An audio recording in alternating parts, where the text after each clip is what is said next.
ရန်ကုန်မြို့ရဲ့ဆူညံမှုတွေနဲ့ဝေးရာငြိမ်သက်အေးချမ်းတဲ့ကမ်းနားတနေရာမှာမိုးမခဆိုတဲ့လက်ဖက်ရည်ဆိုင်လေးတစ်ဆိုင်ရှိတယ်။ဆိုင်ရှင်ကတီဟ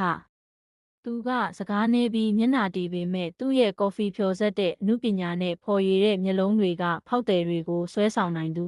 ။မိုးမခဆိုင်လေးဟာလှေစိတ်နားမှာရှိလို့ညနေဘက်ဆိုရင်တင်းမောတွေရဲ့မီးရောင်စုံနဲ့လှေငယ်လေးတွေရဲ့ရွှန်းလွင့်တန်တွေကဆိုင်ရဲ့ဆွဲဆောင်မှုတစ်ခုဖြစ်နေတယ်။တရက်မှာအမေတီတာဆိုတဲ့ပကြီးဆရာမလေးတယောက်မိုးမခဆိုင်ကိုရောက်လာတယ်။သူမကရန်ကုန်မြို့ရဲ့မြင်ကွင်းတွေကိုပကြီးကားအဖြစ်မှတ်တမ်းတင်ရတာကိုနှစ်သက်သူ။ဆိုင်ရဲ့ငြိမ်သက်အေးချမ်းမှုနဲ့လှေစိတ်ရဲ့လှပတဲ့မြင်ကွင်းတွေကသူမရဲ့စိတ်ကူးတွေကိုလှုံ့ဆော်ပေးတယ်။ပထမတော့တီဟနဲ့မေတီတာတို့ဟာဖောက်တယ်နဲ့ဆိုင်ရှင်သက်သက်ပဲ။မေတီတာကကော်ဖီတောက်ရင်းပုံဆွဲတီဟကလည်းသူ့အလုပ်သူလုပ်ဒါပေမဲ့မေတီတာရဲ့ပကြီးကားတွေကိုတီဟကခိုးကြည့်တတ်ပြီးသူမရဲ့ဆွဲအားပြင်းတဲ့မျက်လုံးစုံကတီဟကိုဆွဲဆောင်နေခဲ့တယ်။မိုးမခဆိုင်မှာမေတီတာပကြီးဆွဲနေစဉ်မှာပဲပကြီးကားရဲ့မပြီးပြတ်သေးတဲ့တစိမ့်တစ်ပိုင်းကိုတီဟကဖြည့်ဆွဲပေးခဲ့တယ်။အဲ့ဒီလိုဖြည့်ဆွဲပေးလိုက်တဲ့အခါမှာနှစ်ယောက်လုံးရုတ်တရက်အံ့ဩသွားကြပြီးသူတို့နှစ်ဦးကြားကရင်းနှီးမှုကစတင်ခဲ့တယ်။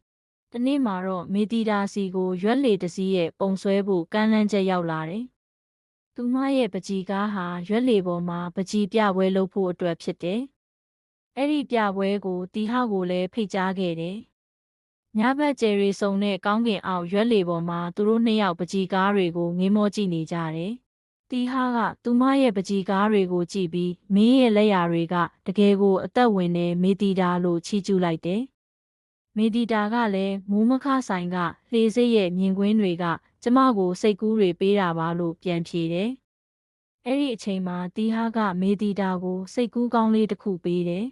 ။မင်းရဲ့ပကြီးကားတွေနဲ့ငါရဲ့ကော်ဖီတွေကိုပေါင်းပြီးရွက်လေပေါ်မှာပကြီးပြခန်းနဲ့ကော်ဖီဆိုင်လေးတစ်ခုဖွင့်ရင်ကောင်းမယ်နော်လို့ပြောလိုက်တယ်။တီဟာကသူမရဲ့ပကြီးကားတွေကိုကြည့်ပြီးမင်းရဲ့လက်ရာတွေကတကယ်ကိုအသက်ဝင်နေမေတီတာလို့ချီးကျူးလိုက်တယ်